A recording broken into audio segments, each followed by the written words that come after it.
Okay, welcome back to the History Corner with Tom and Jason. And Hey, everybody. What's up, Tom? What's happening? Yeah, our infrequently updated podcast here. Hopefully, you've been having a good summer, everybody. Yeah, it's been a little while since the last one. Yes, but, a little bit. But we're we've got back. a lot going on, but we're back and we're reading and we're having a good time. That's right. I actually completed reading the book, which is quite the milestone for me. Yes, the subject of the thing. Well, today, I guess I think we're up to part 6 of our Mexican-American War discussion. And we're mostly focused today, I think, on Winfield Scott's campaign. Yes, this is when General Scott really comes in, and he really literally comes to Mexico from the sea, and that is the first sort of battle we're going to talk about, the siege of Vera Cruz. Vera Cruz is a port city in the Gulf of Mexico,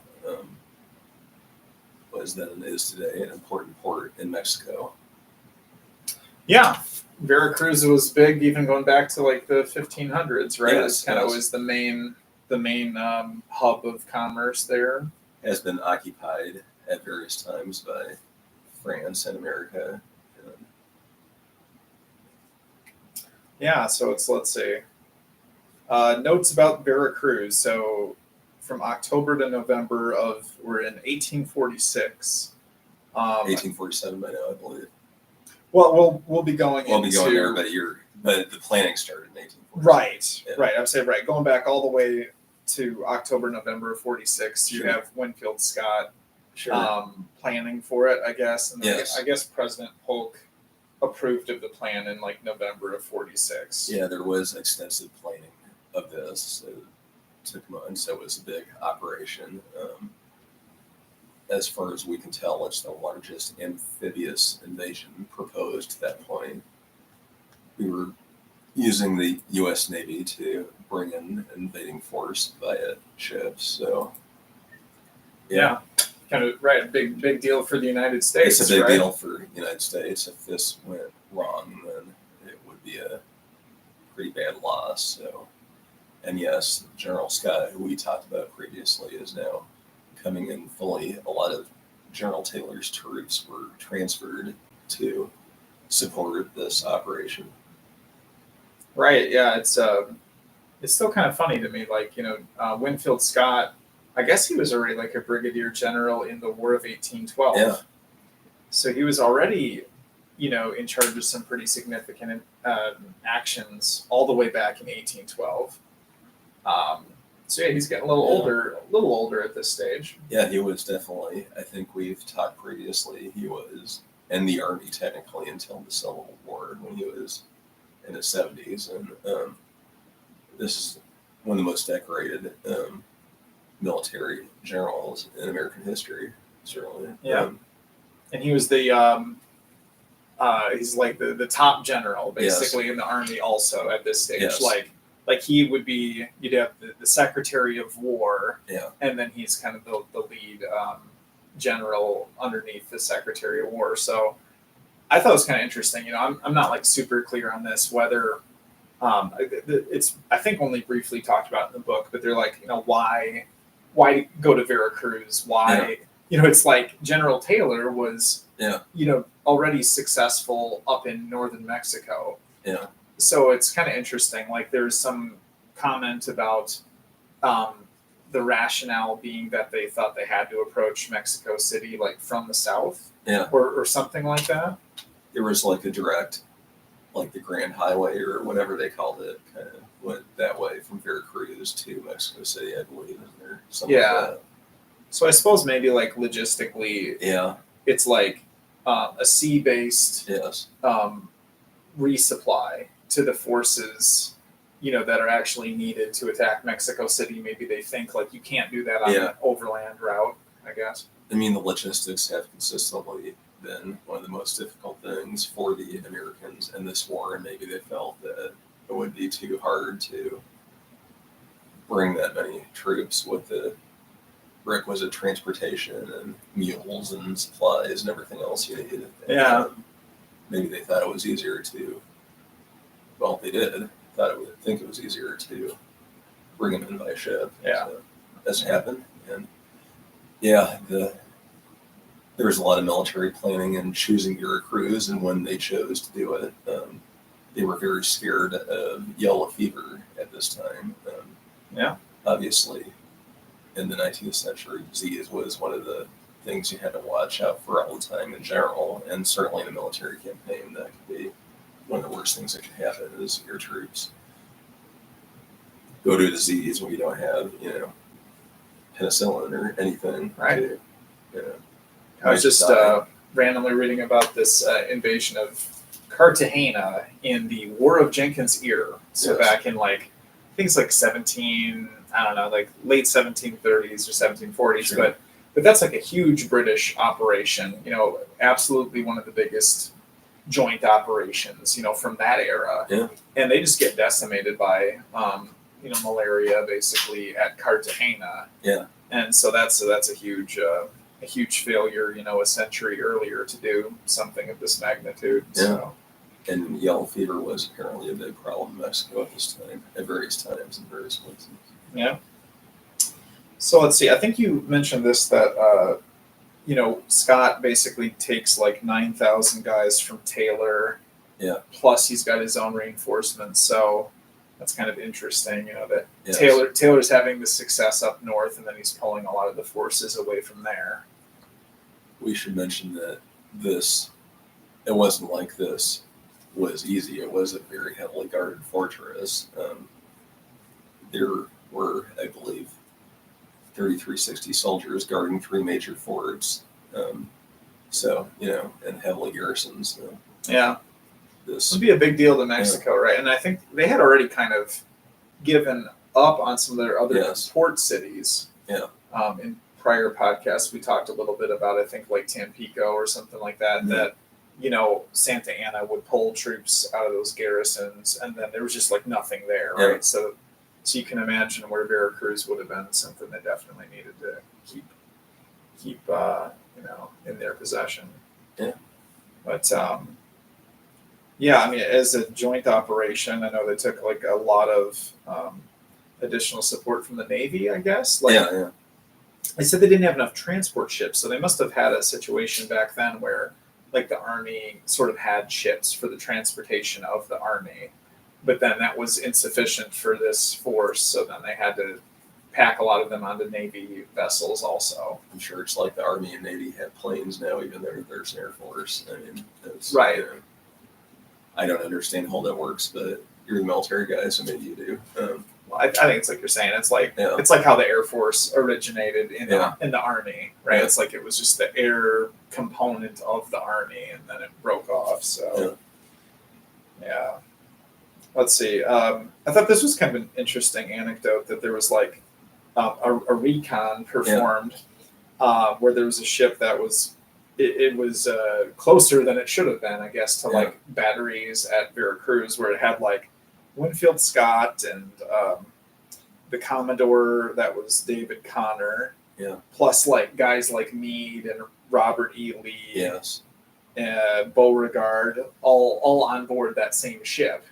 And I guess a cannon fired at them, but it missed.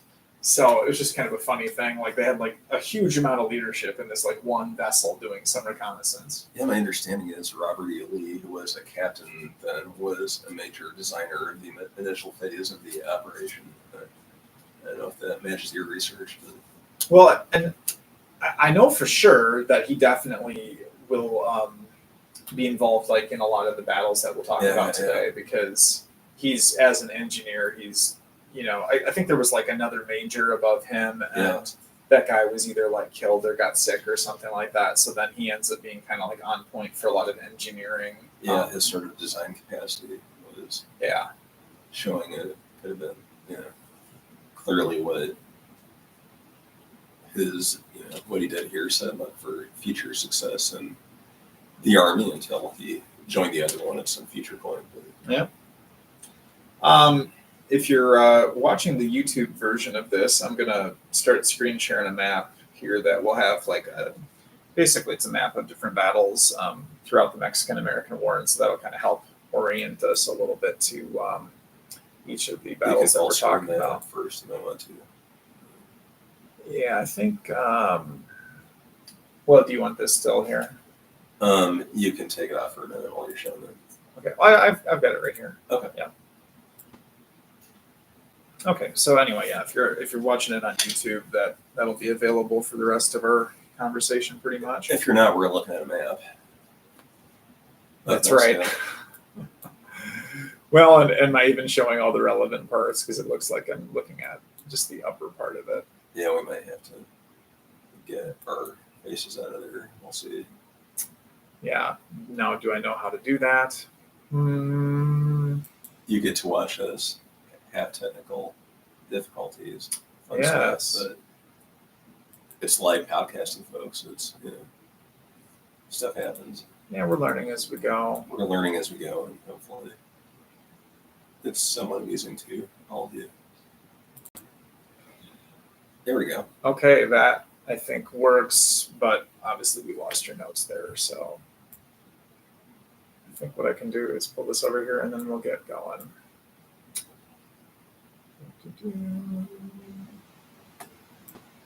Okay, I'm going to pull that over there. I'm going to pull this here. All right, rock and roll. Good job. Thank you.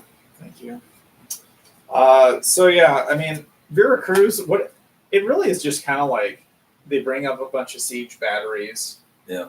I think they're mostly to the kind of the southeast of the city was where they were able to position them to where I guess they had the right kind of trajectory. Yeah, the bringing the troops ashore was particularly successful. They didn't lose anyone during that. Yeah. During the envelopment, there were some battles, some fighting. Certainly Mexico fought back during that. Right.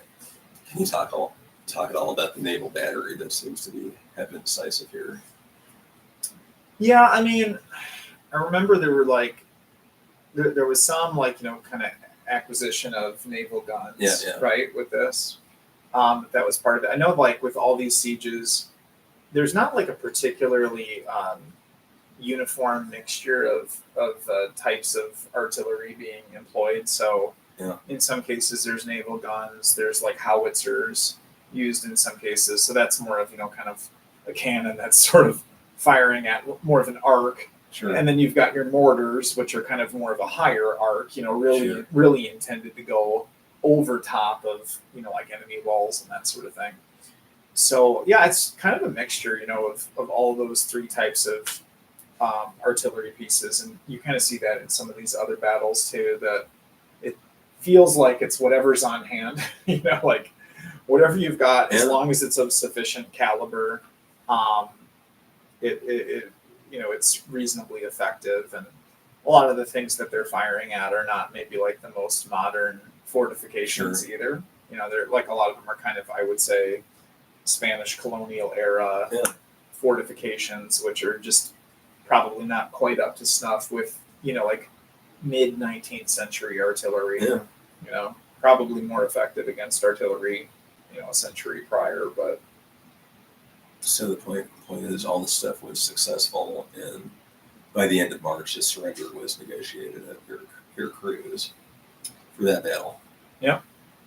So they take Vera Cruz, and then it's we're going to, I think, move on fairly swiftly today to just trying to work through these battles. And ultimately, I think probably the next podcast we'll be talking more about the end of the war and takeaways or kind of what it means, since there's the reason we wanted to talk about in the first place. One of them was there's a lot of issues that are still relevant today. The border between the U.S. and Mexico is one of the major issues in the presidential election in 2024, and was in previous ones. And issues in Mexico and America are still, I would say, there's still a lot of things that go back to this. So. Yeah.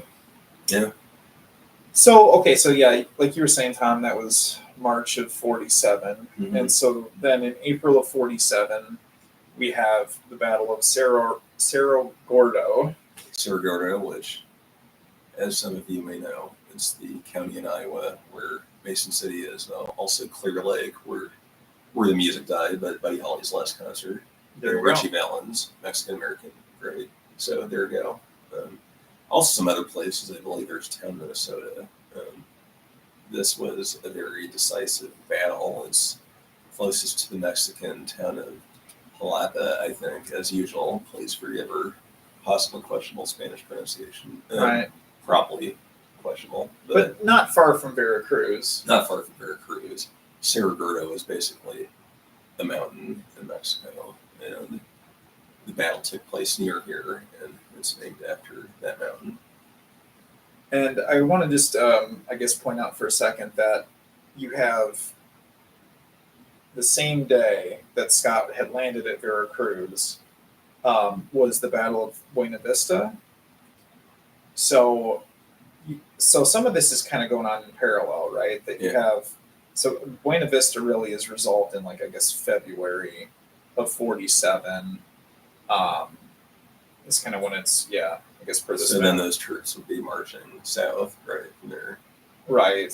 Yeah, they'd be getting pulled over time. Or some of them might have been pulled prior too, I guess. Just thinking about the timeline here. But anyway, my point is, I guess, just that, not everything has like completely wrapped up in northern Mexico as the Vera Cruz campaign is getting underway. There's still stuff going on, and as we've discussed, there's also stuff going on in what is now California. And right. There's a lot of various battles, and all this stuff is very far away, and we don't have modern communication yet. So not everybody knows what's going on everywhere, I'm sure. For sure. But back to the Battle of Cerro Gordo, that was definitely one of the decisive battles here. Yes. So, Santa Ana is kind of back in the mix here. So I guess coming out of, I think it was Buena Vista, the Americans had some losses at Buena Vista. So I thought it was interesting. They were talking about how Santa Ana showed off, like, some captured, like, American flags and I don't know, maybe just other artillery pieces and stuff like that. So he was kind of rallying people around him, sort of framing Buena Vista like it had been a victory, right? So even at that stage, I think the Mexicans are somewhat optimistic still about their chances here. And and they had, they had a lot of soldiers. 8,700 I have. And because we're in a mountainous area, they basically had kind of a valley area in which to have fortifications, right? Yes. I know, right, they're pretty well fortified, and some of these areas now are starting to get to be, there's some elevation where, you can try to put yourself in a good defensive position. But I know this is another case where Robert E. Lee was doing some of the reconnaissance, and he identified some kind of trail for a flank attack, I guess, is what they figured out. So, this is another case where, the Mexicans definitely had numerical superiority. And they initially had some success holding back the attack, I believe. Yeah, I think that's right. There was one kind of poorly coordinated or ineffective attack, but then there was a primary attack that was, I guess, effective, where they took about 3,000 Mexican prisoners, and $6,000 in cash, apparently. So maybe Mexican Army payroll, something like that. A lot of money back then. I believe that it's General Twiggs that took the bill. Is that right? That sounds right. Yeah, Twiggs was U.S. commander of the Vanguard. Yes. The Vanguard, for those not in the know, is kind of that lead element of an army. Let's see.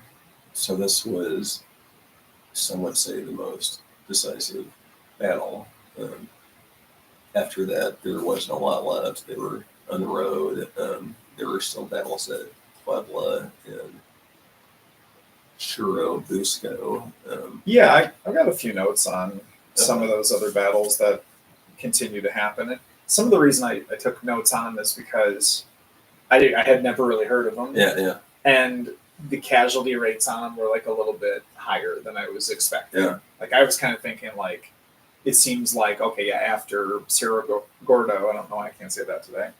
After that it would be kind of a foregone conclusion, and then it's just Mexico City. But right, there's a few other things. There's, one thing is like Santa Anna does a pretty, I guess, good job of is in the wake of pretty decisive defeats, he seems to rally people around him or scrap together enough resources to keep fighting. Absolutely, pretty, as far as we can tell, charismatic leader that has support in Mexico. Certainly, there continues to be political upheaval and unrest in the capital, Mexico City, at this time. But Santa Anna certainly has a lot of support and acquits himself well in some of these battles. And certainly, and it's kind of interesting too. Like, there's certain dynamics that maybe are working against the Americans, like. In this time frame, I guess, like a few thousand of Scots volunteers had their like 1 year enlistment come up, which we've talked about this sort of thing before, where it's like, okay, we're going home. And so like, his army strength dropped down to like 7,000 or less than 7,000 effective. Actually, this said, it was below 6,000 effective at one point. So, when you think about a major campaign to invade central Mexico, and you start talking about like less than 6,000 effective troops, it's getting pretty small. You know? I mean, there's certainly more Mexicans than that. So, well, and even like the threat of, say, irregular attacks on you. I mean, like this is, 30 years removed from, say, like the Peninsular War, right? Where guerrilla warfare against the occupying French. In that context, the French couldn't really sustain that. Well, and obviously, Spain is more populated than Mexico would have been at this time, I believe. But France had like 300,000 some soldiers in the peninsula, and they couldn't put out this insurrection. Here we're talking about 6,000 guys. It's a pretty small quantity. And there's always logistical issues. I read they had to expropriate some mules to help their journey. Got to get those mules. This is probably the last war before trains that America fought, major war. And the transportation was pretty old-fashioned. Couple of other kind of just random notes that I thought were kind of fun. I guess like the Duke of Wellington was tracking Scott's campaign. Sure. Which I didn't even know he would still be alive here necessarily, but I guess he was. And this was kind of interesting too. So I guess like going into the further you go into 47, into 1847, you have a little bit more political turmoil. Sure. So I just thought it was interesting that like people detracting from the war were, being labeled as helping the enemy. Yeah. So, it's like every war that it seems like America fights, if you, or any other kind of nation really, if you're in that camp of, like maybe this isn't a good idea. Well, one fun fact for your European history buffs is we're 1 year away from 1848, right? That's right.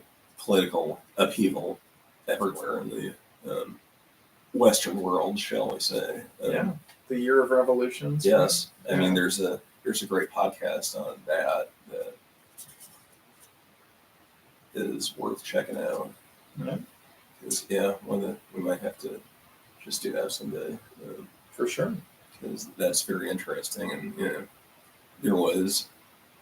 America had a lot of political turmoil at this time, as we've discussed, and it certainly wasn't resolved by the victory in this war at all. So, and Mexico certainly had it. So, turmoil everywhere. And speaking of the Mexican government, we're about to Mexico City now. Yeah, I mean, right. So, unless you have anything more to say about the other battles. Well, we'll get into kind of that valley of Mexico City, and there's actually more reinforcement then. So Scott had some issues with the troop quantity, but you start to receive, I think, more troops from Taylor's command. you start to get more reinforcements from the United States. So Scott's army is up to 14,000 by the time they're at Puebla, and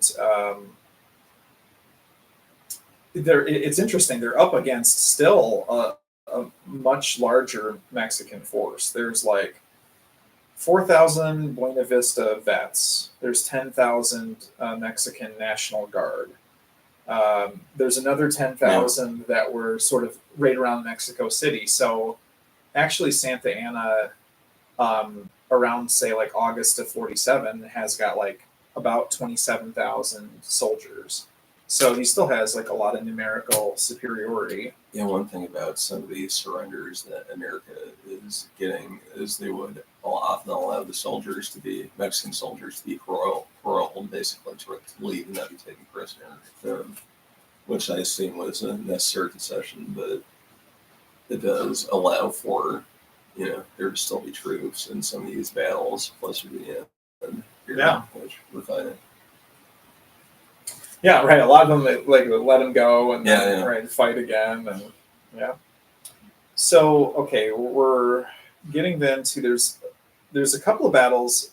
One is called Padierna or Contreras, and then it's actually almost kind of part of a broader action that includes this Battle of Churubusco. Yes. So at least I've seen reference to that like Contreras and Churubusco are kind of like one big battle. They're 7 miles apart. They're fought on the same day, and a lot of the same soldiers are involved with both battles. So that Padierna Contreras is pretty interesting. So this is basically they're approaching Mexico City, the Americans are, and then they're kind of trying to figure out, okay, what route do we go? They ultimately go on this southerly route because like the middle route was really fortified, so then they bypass it. And then this rival of Santa Anna's was this guy Valencia. I thought it was kind of interesting. So like Valencia has this kind of right flank of the Mexican position, and so he's got like 4,000 soldiers kind of forward. And then like at a time when he really could have used support, he really doesn't get support from Santa Anna. It's like Santa Anna had told him earlier to follow his orders and do something. And Valencia was maybe kind of like chasing glory or, like just being defiant against what Santa Anna wanted. So then, when he really needed help, Santa Anna basically didn't really help him. So again, we have this sort of dysfunction across, Mexican leadership. Yeah. Yeah. So, right, that doesn't work out very well. So, Contreras, Scott reported that they killed like 700 of the enemy and taken 813 prisoners. Let's see. Then, we had Kearney and Lieutenant Ewell pursue the enemy to the Mexico City gates, which is kind of funny because they would later be like rivals in the Civil War. Yeah, we've heard Kearney before in his journey through Mexico and California to San Diego, and now he's in Mexico City. So certainly did a lot of this work. And then, like I mentioned, it's kind of a joint battle. So this other side of it is Churubusco, and that's mostly river crossing actions, which the Americans, I think, in like one component of that actually took some losses, but overall, like all of the actions combined, you had like approximately 4,000 Mexican killed or wounded, 3,000 captured, to about like 1,000 American casualties. So again, it's like a 7-to-1 kind of ratio, which I still think is interesting too, especially because a lot of that's it's described as like close quarters, like bayonet level action. So you would think, I would think it wouldn't be quite as lopsided as it is. You're saying the artillery advantage that the Americans had, it wouldn't necessarily be as decisive here as it was one would back then. Right. It's like, any other kind of hey, you look at the battle like Borodino or something like that. It's a real slog between, flintlock equipped, flintlock and bayonet equipped infantry. Yeah. It's the casualty ratio is pretty close. Now I mean that's a different war, but you just it's like, why is it as skewed as it is? I think a lot of it still comes back to like West Point and the kind of the overall professionalism, I guess, of the U.S. forces. I don't know. The artillery is definitely making a big difference throughout, but I don't think you can attribute that to a 7-to-1 ratio like that. So there's actually a truce that's entered into on August 22nd, and they're not supposed to like fortify at all in their respective positions. So like Santa Anna's not supposed to fortify, Winfield Scott's not supposed to fortify, as they were trying to work through some sort of a peace agreement under this guy Trist, right? Mm-hmm. It's like Trist was sent. Was that the one sent by President Polk to negotiate the peace? Yeah. Which is kind of interesting too. I guess like Trist and Polk initially really did not hit it off very well. I guess they had like a lot of butting of heads initially. And as we've mentioned, General Scott is a significant political figure as well. So there's rivalries everywhere during this time. Yeah. So you get like a little bit closer to Mexico City, and then so basically this truce is ended, okay, because there's like reports that Santa Anna is fortifying Mexico City, and the peace agreements aren't materializing. Yeah. So basically, Winfield Scott like resumes the campaign. And there's a couple of actions like to the south and west of Mexico City. There's an attack on this place, Molino del Rey, which supposedly there's like a cannon foundry there. But Molino del Rey is kind of interesting because that's one where it was like a little bit of a blunder. Like there was a real underestimation of how many Mexican forces were there in relation to how many U.S. forces attacked there. And the U.S. did suffer casualties here. Yeah, it wasn't that good. It was like 1,800 Mexican losses and about 500 U.S. losses. So again, it's like the ratio isn't that bad for the Americans, but they only got so many troops too. So if you take 500 losses, it's not nothing out of the size of what they're working with. But the U.S. did eventually prevail, and that was significant because it was a major source of Mexican ammunition. So. Yeah, it's right. So that Molino del Rey is successful, and then that's right next to Chapultepec. Okay, so Chapultepec is basically like a fortress that is it was a pretty sizable fortress to the southwest of Mexico City. There was some debate, I guess, over whether they even wanted to attack there or not. I know there was like a little bit of speculation that maybe because Molino del Rey was right there, and because they'd suffered losses, to seize Molino del Rey, then maybe that's kind of why they went on to, or why Winfield Scott went on to attack Chapultepec. Because he was consulting, I guess, with his like junior officers, and a lot of them, insofar as he was eliciting their opinion, a lot of them suggested going a different path. So then he was like, "Well, thank you very much for your input. We're attacking Chapultepec." So it was kind of strange, I guess.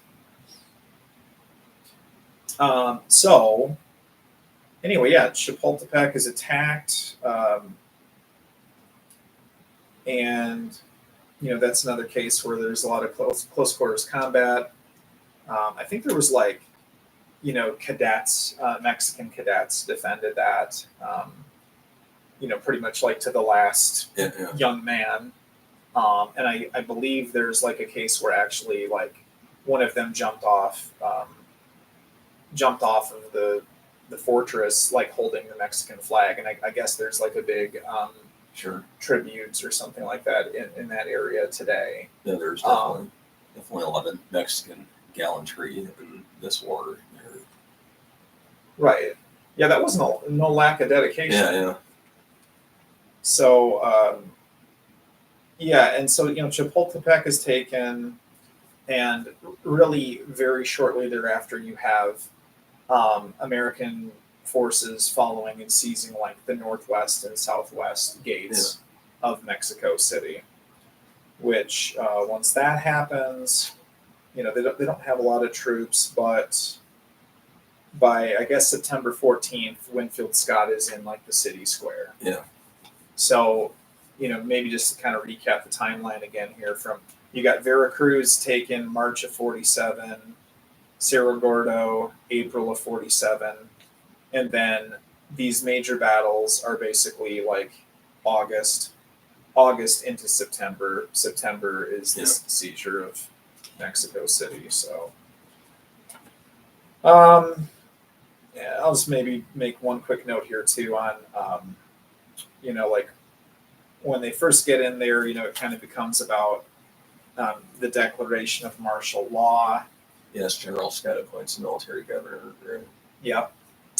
And it's not all like calm initially. There are plenty of cases of violent action against the Americans. But I know also that they put out like it'd be like Winfield Scott would issue like a general order where it's like if the troops are fired at, if the U.S. troops were fired at from a given building, they're like, we'll raise the block. Mm-hmm. Like they'll burn down the entire block of anything in that vicinity. So, maybe a little bit of a prelude to some Civil War stuff there, where you talk about just kind of how harsh the treatment is in retaliation for anything that's not compliant, basically. But sure, the problems of that occupation, which have continued to be an issue for invading countries. So was this Tom? Was this like an overall? Yeah, in the Mexico City battle, I believe the casualty ratio was, I got the numbers of 53-23 Mexico to 16-51 American. So yeah. So maybe that's those actions like leading right up to it at the end. Yeah, probably. Yeah, so I just thought it was interesting, particularly that I had never really heard of those battles. Yeah. Like I'd heard of Chapultepec before. Sure. I think maybe that's from like the Gettysburg movie or something. That like I think like Longstreet or somebody makes a reference to it. So I'd heard of that, but not Molino del Rey or Contreras or Churubusco. No, I mean an interesting source for learning about the Mexican War is Grant's memoirs, which is one of my favorite history books, and definitely he talks a lot about this war and fighting it despite being personally opposed to it. Really interesting stuff for someone who became one of her great generals later. And obviously we'll talk about Robert E. Lee, who was a major contributor to this war too. So a lot of people who will be major historical figures in the future were also at this point, or at least they were, having experiences that would inform their fighting in the Civil War. Yeah, I definitely never knew that like Robert E. Lee was like, doing critical recon at Cerro Gordo. If I can say it right. Cerro Gordo. I normally we're from Iowa, and I have a hard time saying Cerro Gordo too, but maybe Jason doesn't. Usually it goes better, but I don't know. I mean, maybe we can wrap this one up here, but I mean, this is kind of the definitive campaign. Yes. What we talked about today. Obviously, Taylor's campaign in the North is a really successful U.S. military campaign. Obviously, they pushed Mexican military out of Texas and into, really almost central Mexico. Obviously, out west, the California activities in Santa Fe and everything is big for, I guess, kind of clearing out the western part of what the U.S. would end up with. Yeah, but these were probably the most decisive battles. I mean, we still had a strong and large army. General Santa Anna had, and yeah, and at this point, after the conquest of Mexico City, the war is pretty much over. And on the next one, we'll talk about the peace that was negotiated, and we'll talk about what this means. And I don't know if we'll find out if we're able to wrap up what this means, and at least based on the research we did in one episode, it'll take more, but I guess that's for us to find out in the future. Yeah, looking forward to that. So, yeah, but right at this point, this is pretty much all the military actions are completed. So, thank you. And thank everybody for watching. Don't forget to subscribe, and the next episode will be out sometime. Yeah, as soon as we get to it, right? Yeah. Leave us a comment if you want on YouTube or Facebook also. Thanks. Thank you.